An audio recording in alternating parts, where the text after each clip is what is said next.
السلام علیکم ګران شاګردان ولاجوي چې روغ جوړ ویاست. راځو د نن سبق ته. د نن سبق چې دی هغه بیا هم د انګریزي څلوېښت هغه جملې چې موږ یې په ورځني ژوند کې ډېر استعمالوو.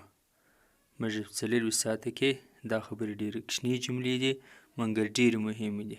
موږ یې بیخي ډېرې دغه یې دارنګه څه کله کله اسانه معلوموي مګر دا چې کله ستا ضرورت شي ته چې کله خبرې په کوې چې دا دې نه یې لیکلي نه دې زده کړې ته سپیکینګ نه شې کولی، جرأت نه شې کوې، ویرېږې، شرمېږې.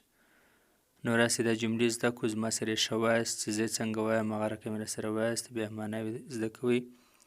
او بل دا دی که غواړئ چې دا مو ښه په ذهن کې دا جملې کښېني کاپي راواخلئ کښېږدئ درته چې زه یې وایم تاسو یې په زوره راسره وایاستم او بیا یې په دا کاپي کې لیکئ چې بیا به ستاسو څخه هېڅکله نه هېرېږي.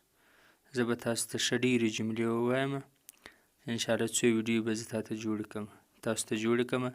ستاسو د سپیکینګ چې کومه مسله ده په انګریزي کې یو غټه مسله دا د سپیکینګ دی، هغه دا جملې دي. نو دا جملې به تاسو زده کړئ بیا ستاسو سپیکینګ ډېر سمیږي. راځئ راسره وایاستئ. Can you hear me? Can you hear me?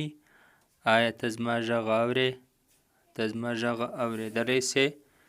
What should I do? زه څه وکړم؟ زه څه وکړم؟ او I am trying to convince him. زه کوشش کوم زه د هغه د پوهولو راضي کولو کوشش کوم. He is not at home. دی کور نه دی. He is not home. دی کور نه دی. دی پر کور نه دی. دواړه رقم ویل کېږي. که واده پر کور نه دی He is not at home. که واده کور نه دی He is not home. دا رقم ویل کېږي. I am not lying to you. I am not lying to you. زه تاسو ته درواغ نه وایم. Are you sick? آیا ته ناجوړه یې؟ I think you should go to the doctor. زما په خیال ته باید ډاکټر ته ولاړ شې. It is raining outside. د باندې باران دی. باران اوري. Wait a minute. یو ګړی صبر. یو منټ صبر وکړه. It is raining cats and dogs. ډېر تیز باران اوري. دغه معنا دا ده چې شپیان او پشیان مګر دا د دې دا معنا ده چې ډېر تیز باران اوري.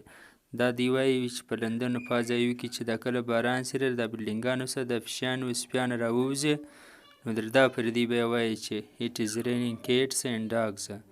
دا خو لفظاً دغه ښکاره خو یو رقم معنا ورکوي مګر اصلي معنا دا ده چې ډېر تیز باران اوري. You have to wait an hour. You have to wait an hour. ته باید یو ساعت انتظار وکړې. دا have to سره د have سره چې to راسي بیا have to ویل کېږي. I cannot do it. زه دا نسم کوی. You have completely changed. ته بالکل بدل شوی، ډېر بدل شوی، مکمل بدل شوی. I don't have time. زما سره وخت نشته. زه وخت نه لرم. Why are you angry with me? ته ولې زما سره خوابدی یې؟ زما سره ولې ناراضه یې؟ ویډیو سره لایک کړئ او چینل سبسکرایب کړئ سره.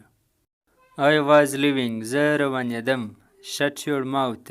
خوله دې بنده کړه. I promise you. زه ستا سره وعده کوم، ژمنه کوم، وعده کوم. Are you really well? آیا ته بالکل جوړې ښه یې؟ واقعاً جوړې ښه یې؟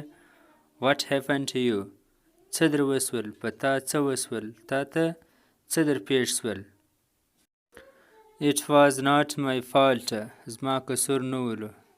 Fault قصور. Get out of here. د دې ځای څخه ووځه. او be quiet now. اوس چپ شه. اوس خاموشه شه. That is enough for me. دا زما دپاره بس دی، کافي دی. Enough. I am blind without you. زه ستا بغیر ړوند یم. دا هغه وخت ویل کېږي چې څوک پر چا باندې ډېر ګران وي نو هغه بل کس ته وایي چې I am blind without you. blind معنا ړوند. He looks like you. دی داسې ښکاري لکه ده. دی تا ته سوی دی. ستا په رقم ښکاري. If I am not mistaken. که زه غلط نه وم، که ما غلطي نه وه کړې. mistake غلطي ته وایي. If I did not say that but. ما دا خبره نه ده کړې. I am waiting for you. زه ستا انتظار کوم، ستا لپاره انتظار. I know everything about you. زه ستا په باره کې په هر څه باندې خبر یم، پوهېږم. Can you speak English? آیا ته انګریزي ویلی سې؟ ته کولی سې چې انګریزي ووایې؟ We will never see each other again. موږ به هېڅکله بیا یو بل نه سره ووینو. او do something for me زما دپاره یې څه وکړه. رمي پر ځای موږ بله کلمه هم راچوی سو do something for him. What do you think of yourself؟ ته د خپل ځان په باره کې څه فکر کوې؟ ستا د خپل ځان په باره کې څه خیال دی؟ Don't be afraid. ویرېږه مه. ویره مه کوه. Don't be afraid. ویرېږه مه. نو تاسو که چیرې نوي یاست چینل سره سبسکرایب کړئ، بیا به زموږ هر سبق تر تاسو پورې دررسي. ویډیو سره لایک کړئ. Do you remember؟ آیا ستا په یاد دی؟ Please remind me it then. دا بیا ماته را په یاد که. Remind معنا ور په یادول، remember په یادېدل. د دې دوه فرق شته. یو څوک دا ماته را په یاد که نه، د دې دوه فرق شته. I don't know anything about him. زه د باره کې په هېڅ نه یم خبر، نه پوهېږم. Can you hear me clearly؟ ته زما غږ صاف صاف اورې؟ You don't have to hurry. ته باید تلوار ونه کړې. دا د نن سبق تر بل سبق پورې الله حافظ.